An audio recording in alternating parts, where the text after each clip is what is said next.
Hello, Stampers, and welcome to another episode of Make It Monday.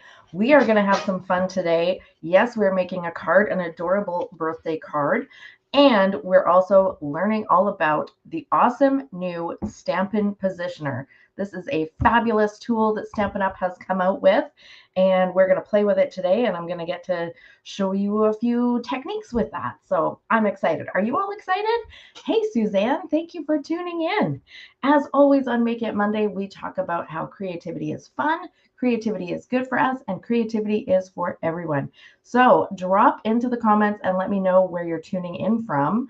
And let me know what creative things you've been up to recently. I'm always excited to hear about that. Okay, let's get started making this fabulous card. Now, I'm actually going to make it with different paper because I designed this sample card and then I realized I used this same designer series paper a couple of weeks ago for a video that I made. Nothing wrong with that. I really love this paper, but I decided to show off a different paper to you today. So we're going to be using the Floral Charm designer series paper, another fantastic double-sided designer series paper from Stampin' Up, and that's what we're going to be using to make our card today. Okay, so let's look at this Stampin' Positioner. It is so cool. Now, you're not going to find this in any catalog or on our website right now. Currently, the only way that you can get this tool is by joining Stampin' Up. Before March 2nd, you will get this Stampin' Positioner tool free in your starter kit. Now, I'm going to show you all the cool things of why you want this tool, because believe me, you definitely do. So it has got this large platform. I measured this, but I can't remember what it is. I want to say like 9 by 7. And as you can see on the bottom of the platform, it's got these little springy nubs that you can push in and out. And then it also comes with a smaller platform. This is going to help you do cool stuff like repeated stamping. And it has got the little springy nubs as well. So when you get your platform, it has these two, what are we going to call these? We're going to call them nubs or pegs. 2 pegs on the side that also have the spring, and they go right into the little holes at the top of the large plate. And then there's a very small row of pegs. This is for the Stampin' Up! Positioner grid paper, which I sadly forgot to order, but I have ordered it now. I just don't have it on hand yet. So there's holes in the grid paper that go specifically onto these little pegs and hold the paper in place. There's also this larger row of pegs, and these are not springy. They just stay standing up. And these ones are for the smaller tool, so that you, or the smaller plate, so that you can move it along and do repeated stamping all in a row. That is a really cool technique. We're not going to be doing that one today, but we are going to be doing some other cool stuff. Oh, and the other thing that it comes with is these fabulous magnets. Now, for those of you who remember the Stamparatus and how intense those magnets were, these ones are not as intense, which is a bonus. Like, I can put them together and then I can still get them apart. They also have these really cool little tabs that help you, if they're on the plate, the magnetic plate, you can still pick them up easily because of those handy tabs. So all of that being said, let's get started with making this card. So I'm going to do, first of all, this is something you might not notice right away when you get your Stampin' Positioner or when you see it online. It's got this great little triangle guide here. And if you slide your cardstock right up into that triangle, you can see, oh gosh, I should not have used white for this demonstration. Let's just pick up the pink. You can see that the pegs hold it in place. So it's hard for me to turn it in one direction or the other because those little tiny pegs are holding it in place, which is brilliant, right? So we automatically have a place where our cardstock, we can always line it up with those marks. And of course, once I get the grid paper, it'll all have lines on it, lines crissy-crossy, and I can make marks on that for how I want to line up my cardstock as well. So for now, I'm going to use this guide here, holding my cardstock diagonally, and I've got the magnets in place, and I'm going to do some two-step stamping. So I have got two lovely stamps from the Delightful Wishes stamp set. These two beautiful stamps here that are going to be two-step stamp images. And I'm going to start with this one, which is the more solid image, let's say. And I'm going to just arrange this on the cardstock where I want it to be. And then I'm going to bring in my plate, put it down on the pegs that are meant to hold it. And when I press it down, those little springs are going to pick it right back up, and it's going to pick up the stamp as well. Now, stamps are often sticky, and they might stick to your paper and pick it up. That's no problem because I can slide it right back into the exact same spot using those pegs as a guide, right? So this has got stuck on my plate. The paper is lined up where I want it to be. I'm ready to stamp. I'm going to stamp with, what colors did I decide? Petunia Pop for this.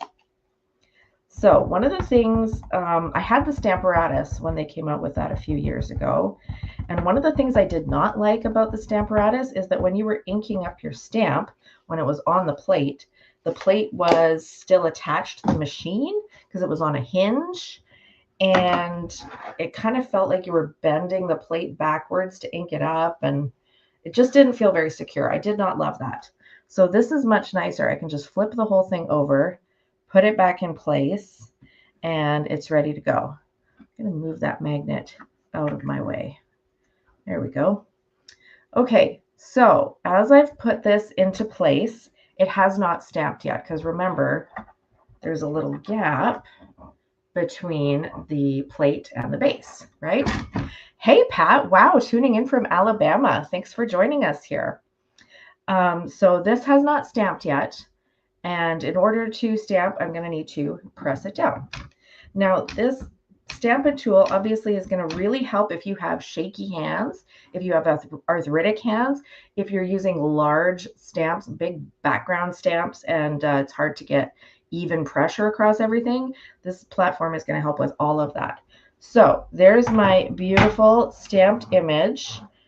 And now I want to put my two-step stamp onto there.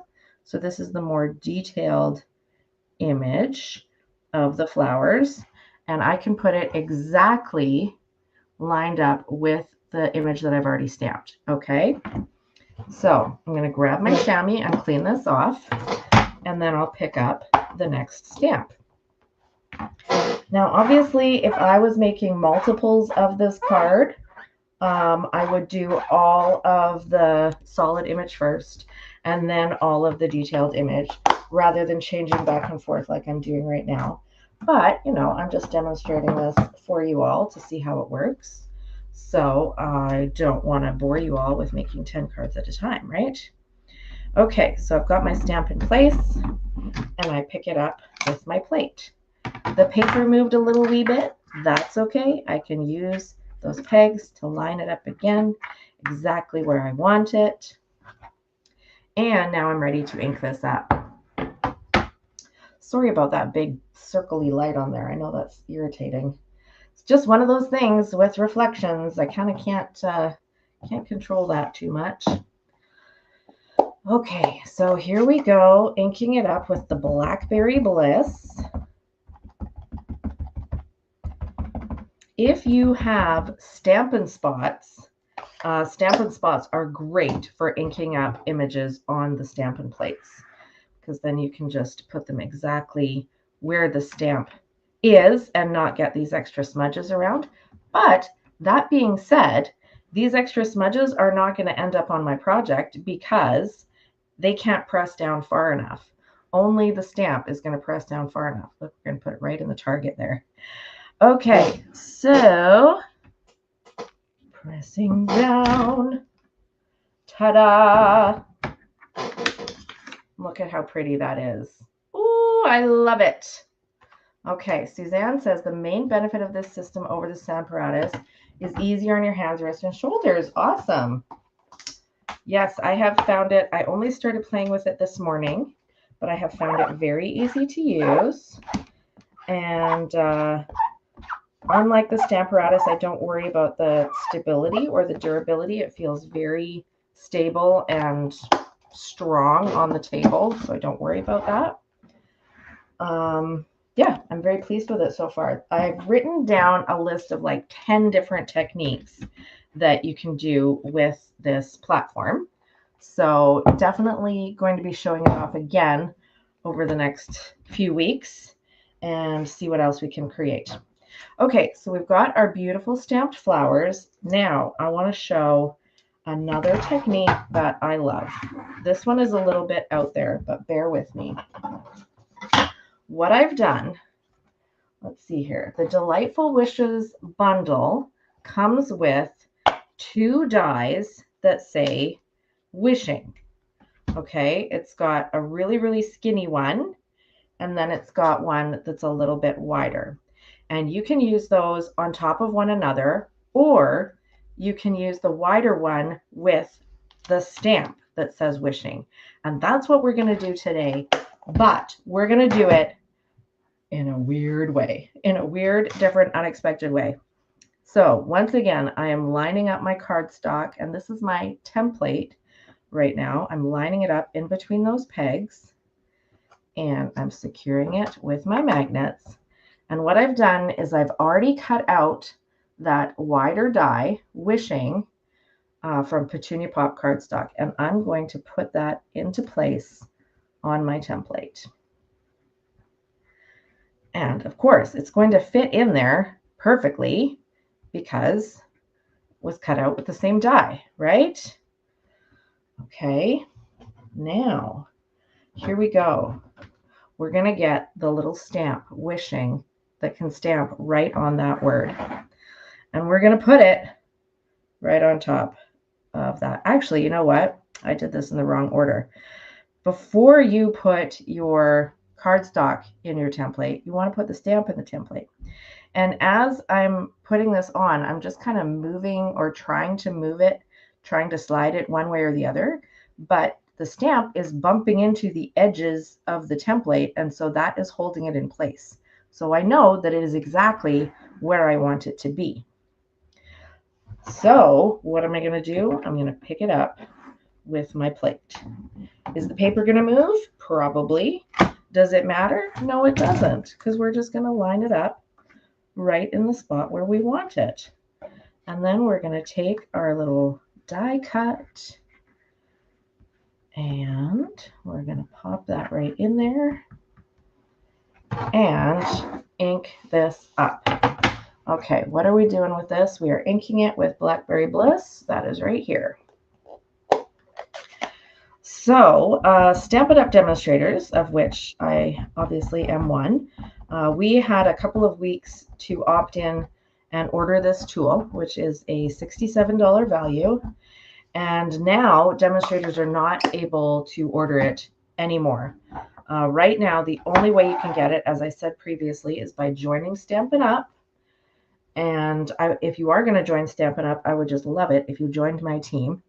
It costs $135 to join Stampin' Up! You get to choose $165 worth of product in your starter kit, whatever product you would like. And get this silly light out of the way. And until March 2nd, then you will get the Stampin' Positioner in your starter kit as well. Oh, that's much better. Silly light. Okay, there we go. Much better. All right, so I'm ready to press this down. I can do it a couple times if I want, because it's going to end up in the exact same spot. And there we go. Wishing. Doesn't that look sharp? So if you decide not to join Stampin' Up! This month for some weird reason, The Stampin' Positioner tool will be available at some point in the future. They have not let us know when that is going to be. So we don't know. It could be next month. It could be next year. But at some point, the tool will be available to everyone. And as I said, it's a $67 value, but you could get it free if you join this month. Okay, what's next? I'm done with the Stampin' Positioner for today. Well, at least for the rest of this video. I'm going to work on just finishing up this card with some other little bits of stamping. So along with the Delightful Wishes stamp set,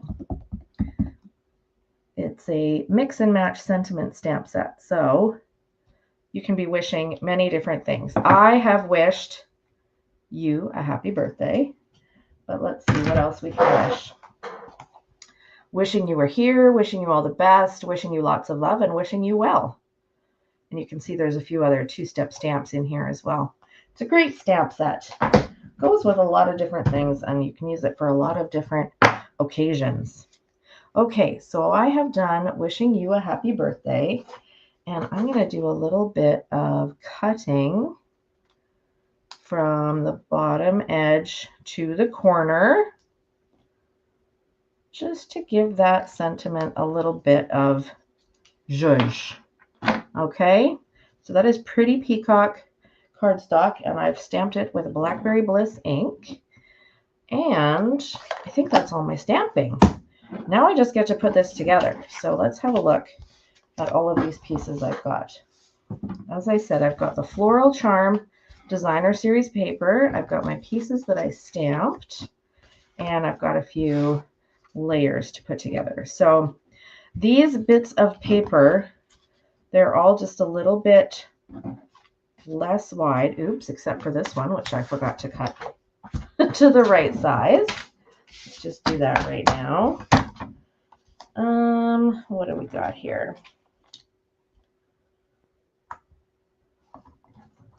Yeah, that's what they should be. 3 3/4.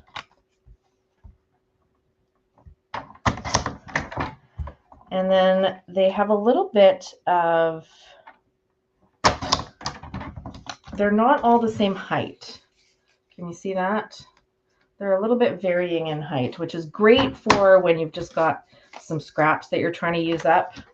So they're kind of varying between 1 1/4 and 1 3/4. And the purpose of that is they're going to overlap a little bit as I put them together. So I like to start with the ones at the top and the bottom. And then, oh my gosh, I did not cut those wide enough at all.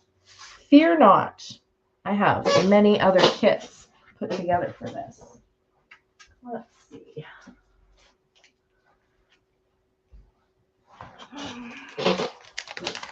Look at these. I already got these ready for class. So you can see one of my green ones ended up quite less wide. I'll put it into another kit and it'll probably end up fine. I just happened to end up with 3 that happened to be shorter. Okay, there we go. And there we go. And those are going to line up together. And that's going to create the background of our card. So I'm going to go ahead and stick these down.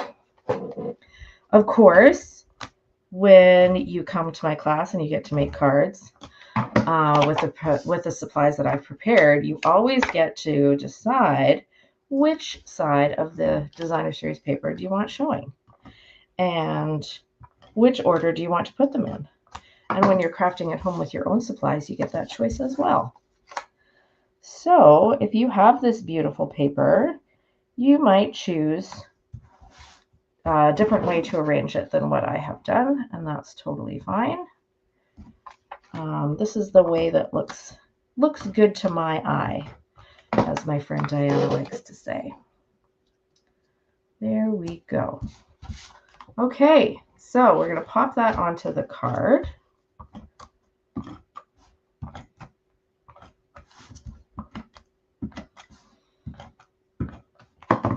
And Oh, that's looking lovely. Now we're going to put this part together. So chime in the comments if you have any or either of the designer series papers that I've showed off today, which is Florals in Bloom, and then this one is Floral Charm. Or if you don't have either of those, what designer series paper do you have that you've been playing with lately? Love to hear what kind of stuff people have been using. There are more designer papers out there than I could ever hope to buy. I do buy a lot of them, but I don't buy all of them. And if you're working with something else that I have not used, I would love to hear what it is and how you're liking it. Okay, so I have got my sentiment. You can see that I changed this card a little bit from the sample. In addition to changing which designer series paper I used, I made this element a bit smaller because I felt like this was too large. And I added these angles on the sentiment because I felt like it just needed a little something, right? Okay, one thing that is not different is that I'm going to attach the wishing and the you a happy birthday with mini dimensionals. Now this, you could, if you chose to, you could use either adhesive sheet or even foam strips before die cutting on this wishing sentiment, instead of doing what I'm about to do now, which is take your mini dimensionals and cut them in half. I just like to do it. It does take a certain tolerance for a bit of fussiness. You might find it easier if you use your reverse tweezers, but yeah, I don't mind it. So just going to put a few mini dimensionals kind of at either end and a couple in the middle. And I think that looks good to me. And then I'm going to grab the Take Your Pick tool to take off those backings. All right. So as you're looking at these two cards, two different designer series papers, very different color scheme. Which one do you like better? I feel like it's a little bit hard to pick. They're both pretty cool. I definitely, I appreciate the differences. I guess that's why I buy so many papers, because I just love them all. There we go.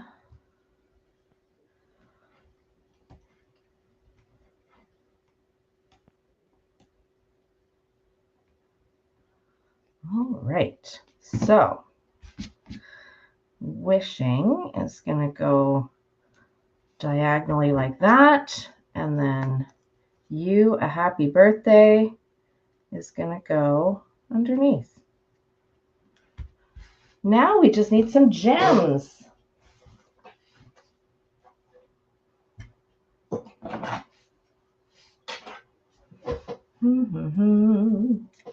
I have some beautiful gems. There we go. They match the paper. And they're so sparkly. All right, I'm going to put one there, and one there, and one up here. There we go. Two different cards, same design, different papers. Two different techniques on the new Stampin Positioner tool. By the way, how much did you love that tool? It's pretty awesome, right?